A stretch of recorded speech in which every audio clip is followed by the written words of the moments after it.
खुरम में ज्वाइन कर रहे हैं, माहिर माशियात हैं, उनसे बात करते हैं। खुरम साहब, ये जो मिनी बजट जिसमें 170 अरब के नए टैक्सेस का निफास, जीएसटी बढ़ाकर 17 से 18% कर देना, लग्जरी आइटम जिसकी मैं बात करें डिफ्रेंशिएट ही नहीं कर पाते कि लग्जरी आइटम्स एक्चुअली हैं क्या, वो ज़रूरत हैं या वाकई वो लग्जरी आइटम है, उन पे 25% टैक्स का इजाफा, ये सूरत हाल किस तरफ जा रही है और कितना बड़ा महंगाई का तूफान आएगा?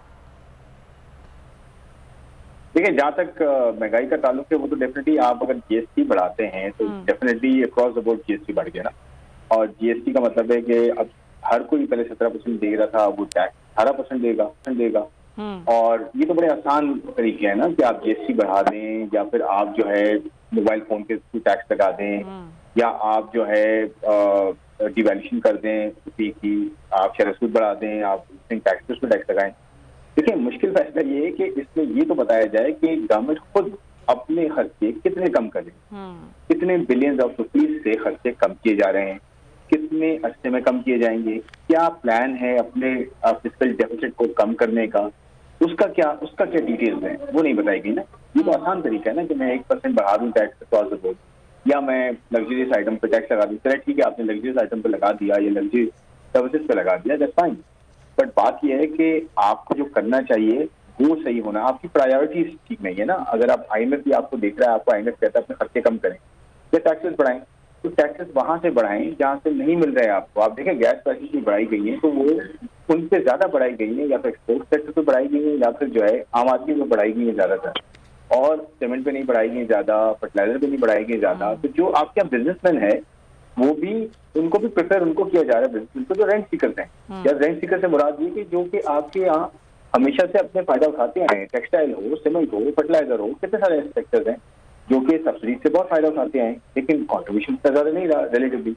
तो पॉइंट ये है कि प्रायोरिटी अभी भी जो है ना वो मिसप्लेस है। प्रायोरिटीज ये होनी चाहिए कि आप अपने खर्चे कम करें, और अपने खर्चे कम करेंगे ना तो आप दिखाएंगे आवाम को कि देखिए हम सबसे पहले अपने पेट में पत्थर बांध रहे हैं, फिर आपके ऊपर बर्डन डाल रहे हैं, आप हमारे लिए पहले हैं।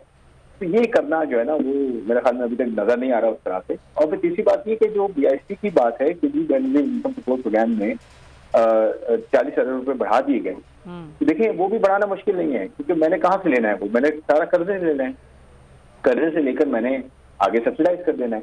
तो बाबा आप अपने रिसोर्सेज बेहतर तो करें, अपने आप कंटेन तो करें, अपनी कंपनीज को कम करें, अपने एम्प्लॉइज को कम करें, अपने आप को बेहतर करें, ऑटोमेटिकली गवर्नेंस स्ट्रक्चर आपका ठीक होना शुरू हो जाए। और ये जो एक बात है कि जी लग्जरी आइटम्स, एक तो ये समझ नहीं आता कि हुकूमत लग्जरी आइटम्स में किस तरीके से वो डिफ्रेंशिएट करती है। दूसरी बात ये कहना कि लग्जरी आइटम पर जो हम टैक्स लगा रहे हैं उससे तकरीबन 60-70 अरब रुपए की आमदन में इजाफा होगा, क्या वाकई ये इतना ही जमा कर पाएंगे जितना ये तखमीना लगा रहे हैं आपके ख्याल में?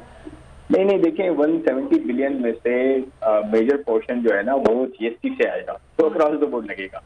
देखिए मुझे बताएं कितने लोग बिजनेस क्लास सफर करते हैं, कितने लोग जो है वो बड़ी गाड़ियां लेते हैं, या कितने लोग जो है वो ये बड़ी लैविश किस्म की शादियां करते हैं। ठीक है, शादियों में ज्यादा ताल्लुक है, मुझे तो इम्प्लीमेंटेशन का प्रॉब्लम है कि इम्प्लीमेंटेशन प्लान क्या है, कैसे इम्प्लीमेंट करेंगे। आप मुझे बताएं ना, ये जो शादी हॉल्स हैं ये तो एक इनफॉर्मल मार्केट है, ये तो आपको पता ही नहीं है शादी हॉल्स कहाँ कैसे काम कर रहे हैं, कितने रजिस्टर्ड है नहीं है। आपको जब इम्प्लीमेंट सही नहीं करेंगे तो अथॉरिटीज होंगी वो कैसे फिर। हाँ बिल्कुल आप सही कह रहे हैं खुरम साहब। बोल उड़ाएगा सबका होश, भूल जाएंगे सब अपना जोश। देखिए पाकिस्तान की सबसे बड़ी PSL ट्रांसमिशन, सकलैन मुश्ताक, रमीज राजा, सुहेब अलवी, जमील फारूकी और फहीम खान के साथ खेल का जुनून रोजाना रात 11 बजे सिर्फ बोल न्यूज पर। सब्सक्राइब करें और बेल दबाएं ताकि कोई खबर रह न जाए।